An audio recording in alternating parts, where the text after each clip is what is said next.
Hi everyone, welcome back to today's video.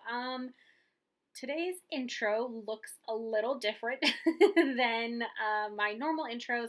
I don't know what happened. Somehow the intro clip was corrupted when I went to go and edit this. So this is editing Lindsay.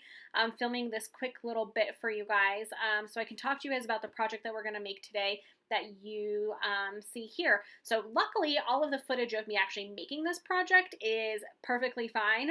It's just the intro piece that was messed up a little bit. So I'm going to run through with you guys everything that we're going to need to make today's project.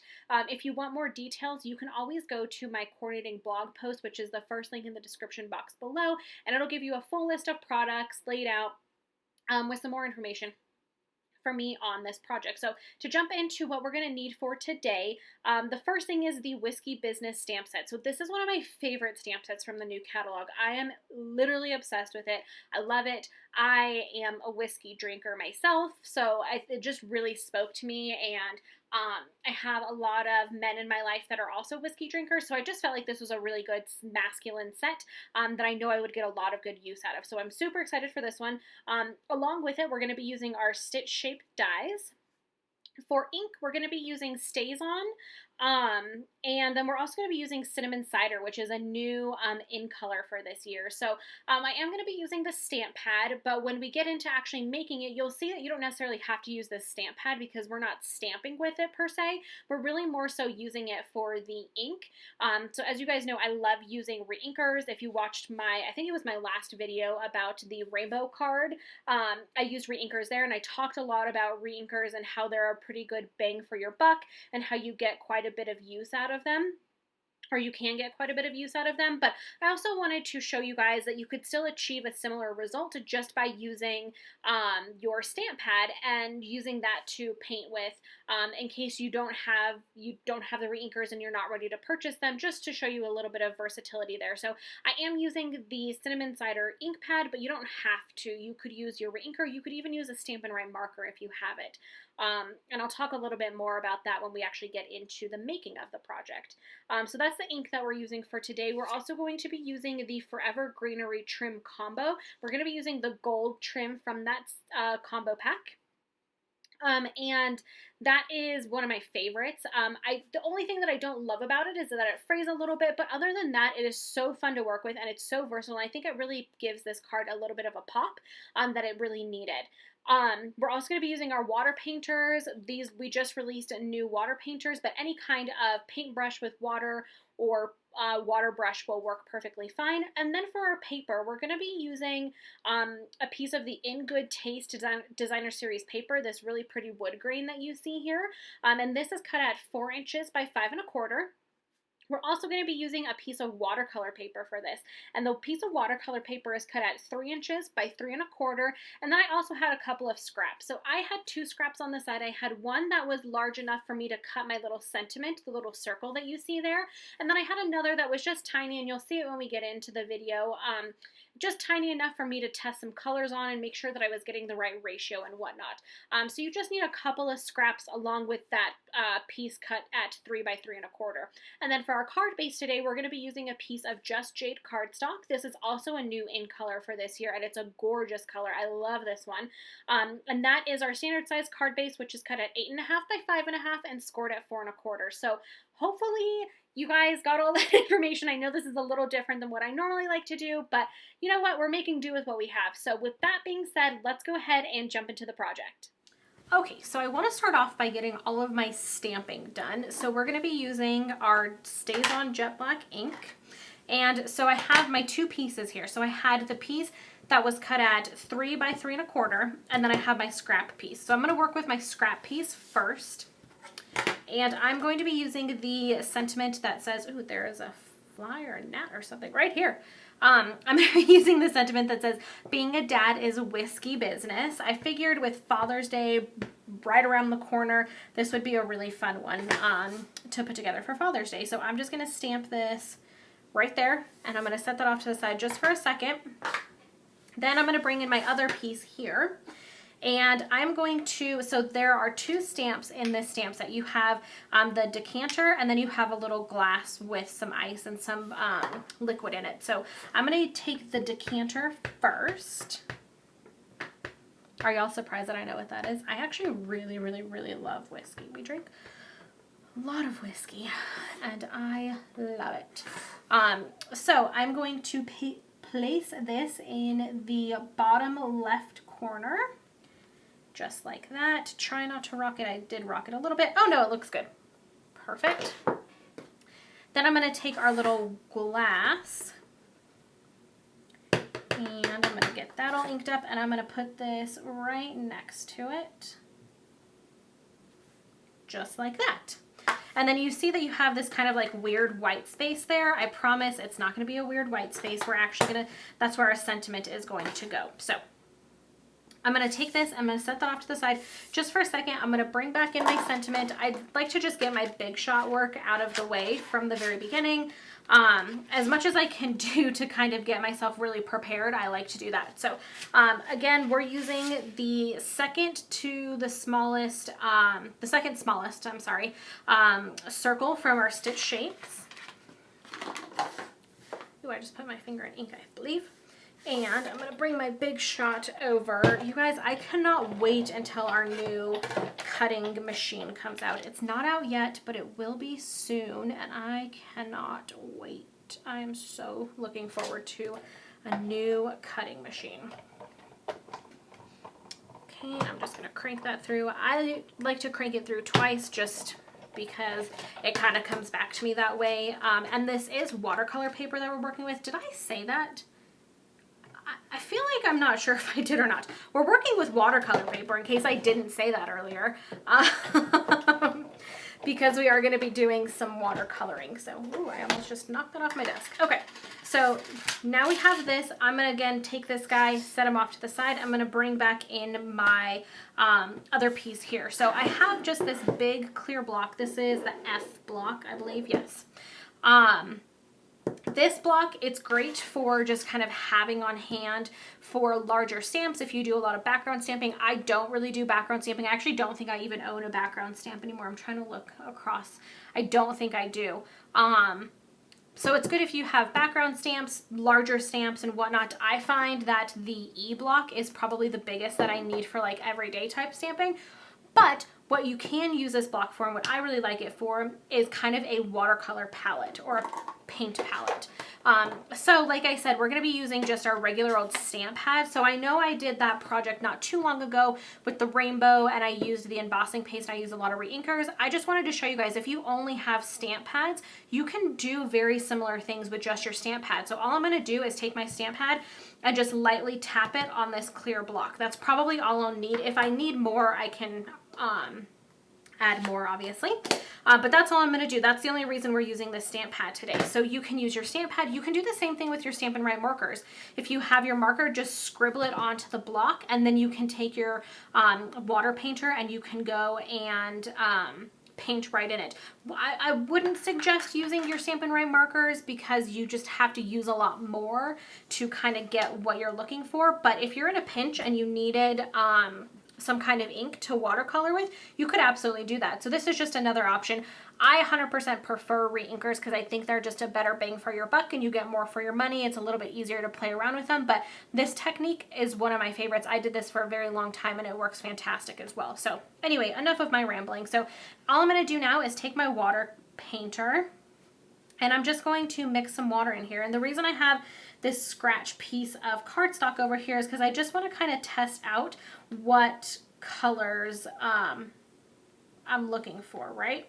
So I think I like that for like a darker shade. So I'm going to add a little bit more water to it. And all you do is you squeeze. So it says push right here on the pen.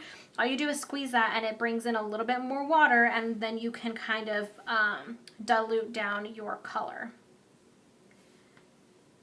Yeah, I think I like that color, so we're going to go with that. So this is a really fun and easy stamp to color as well. I think that's one of the reasons that I really liked it, because it is fairly simple. You don't have tons of complex patterns or shapes or anything. It's easy. It's not hard. You can really color it pretty quickly. I would say you could probably whip out a few of these Father's Day cards relatively quickly with pretty minimal effort, I would say. So there is that. So I'm coloring the decanter first, and do I want that a little bit darker? I may actually want that slightly darker. So I'm just going to go over it with some more. No big deal. And so again, I'm just picking up more color from my block over here and just using it really as my paint palette to color everything in. So I like that. I'm going to let that sit for a minute, and then what I'm going to do is I'm going to come over here and I'm going to color the glass. So the glass is a little bit more complicated, and I say complicated, but I really don't mean that. It's just a little bit different, and you don't have to do it this way. This is just the way that I chose to color it. So you have where the whiskey would be, right? And then you have the ice cubes that are submerged down under the liquid. Don't color the ice cubes just yet. We're just coloring around them.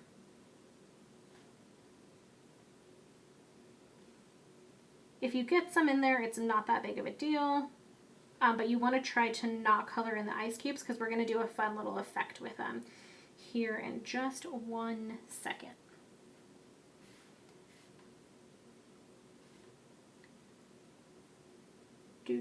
As usual, I get really quiet when I start coloring because I'm trying to concentrate. Okay, perfect.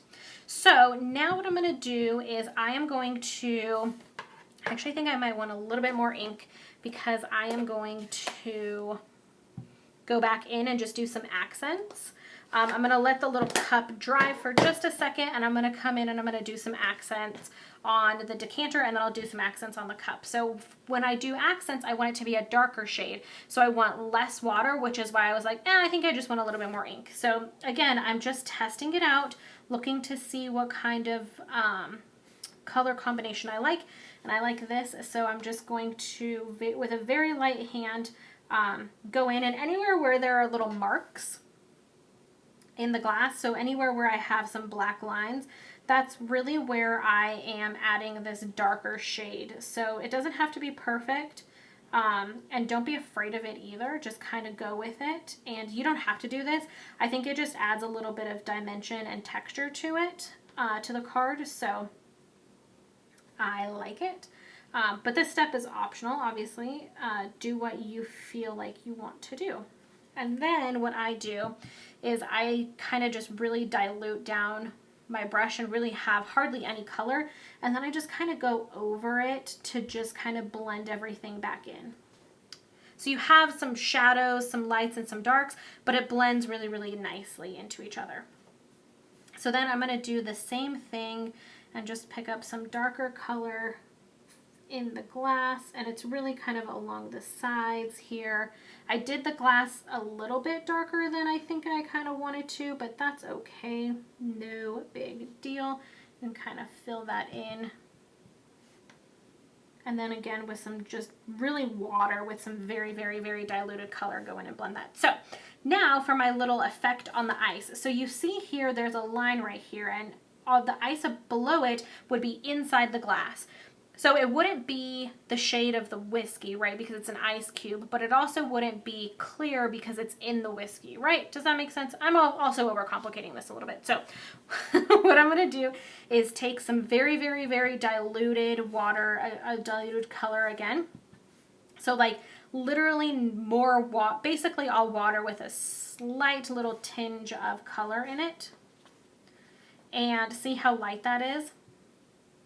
And we are going to just paint in those ice cubes. And again, you don't have to just do the ice cubes because everything else is the same color, but it just kind of gives that effect that the ice is in the whiskey and you kind of just have a different dimension to it. So just a really easy way to kind of spruce it up, and it's, like I said, really easy. You don't have to do a ton, and you kind of get a really fun effect that looks like you really spent some time coloring it and put some thought into it. So now all we have to do is put this card together, guys. So Oh, actually, I forgot. The one last little, I don't want to say this is the tricky part, but for me, this is the tricky part. So I'm going to take my Stampin' Seal, and this is our new adhesive. We actually have two new adhesives. We have Stampin' Seal and Stampin' Seal Plus. We no longer carry our snail adhesive that we used to have. We have these two new adhesives. I haven't really used the Stampin' Seal Plus yet, just because I don't make a lot of like boxes and cards and things, or like 3D projects and things like that. But I've used our Stampin' Seal quite a bit, and I am pretty impressed so far. I will say that it is a lot better than snail. The one thing that I'm trying to get used to is if you're familiar, we used to carry, oh shoot, what was that other adhesive that we had? Why can I not think of the name of it? It was in a very similar kind of shape. It was gray. I can't remember. It was our like stronger adhesive when we had snail, and then a stronger adhesive when we got rid of it.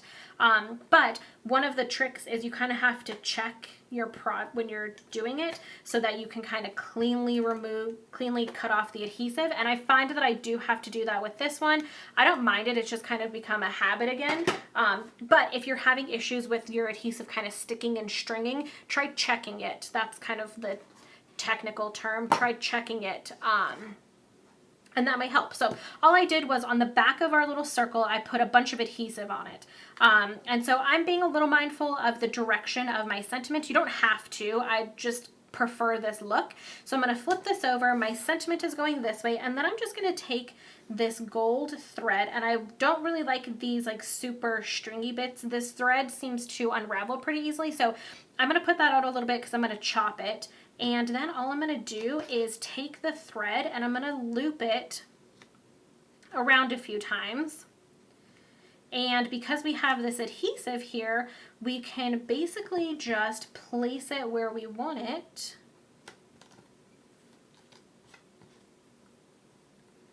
Just like so. I'm trying to think, do I want to do, yeah, maybe let's do another little loop here. This is a really easy thing to do. Because I am OCD, I have a hard time like letting go and just kind of putting the loops, letting them fall where they may, I guess is maybe the right way to say it. I have a hard time with that. Surprise, surprise, I know. But you can kind of play around, and I think that's pretty good. So I'm going to go ahead and just put the little tail there. Grab my ribbon scissors. I'm going to go ahead and chop that tail off there. And then, like I said, I wanted to trim this a bit right there. See, it's all over the place. I think this is gorgeous thread. I've used this in a few projects so far, and I absolutely love it. The only thing that I do not like about it is that it unravels really easily. So see this crazy mess? But then when we flip it over, we have this fun little design that's going to give our card a little bit of extra texture and playfulness. So let's go ahead and put together our card base. So I'm going to take this. I had to grab my bone folder. I was good, and I cleaned up my office the other day, and now everything's put away in its place, and it's not just laying all over where I can easily grab it. So I'm going to take this. I am going to use my Stampin' Seal again. Oops. Messed it up. I will say that this stuff just glides way easier than snail did. I was having a lot of issues with my snail, like not getting a nice even ribbon of adhesive, I guess is the right way to say that. I was having a lot of issues, and I thought it was me. And so I was like, yeah, it's fine. I just, whatever, you know? And since I've started using this, I don't have that issue. So I don't think it was me, y'all. Then I'm going to take my little, the piece that we watercolored, and I'm going to put some adhesive on the back. Because we are using watercolor paper, you could use the Stampin' Seal Plus, but I find that watercolor paper sticks just fine with regular adhesive. So if you have issues with it coming up, or with it warping and whatnot, absolutely go for it. I didn't feel the need to do that for this card. It's a pretty small piece also, so. Okay, and then just stick it down. Then we are going to take some dimensionals and put a few dimensionals on the back of this guy. Just like that. And then we're gonna stick this right in this empty, this weird, awkward, empty place in the top right corner, just like that. And there you have it. There is our Father's Day card. So I really hope you guys enjoyed this one. I loved it. I love this stamp set. I am sure I will be playing with it again super, super duper soon. But I hope you guys enjoyed today's project. As always, you can find all of these supplies 24/7 just by going to littlemooncreation.stampinup.net, or you can go to the coordinating blog post on my website, which is the first link in the description box below, to see a little bit more information from me, all of the specific products, and all of that fun stuff. So I hope you guys are having a fantastic day, and I'll see you in the next one. Bye!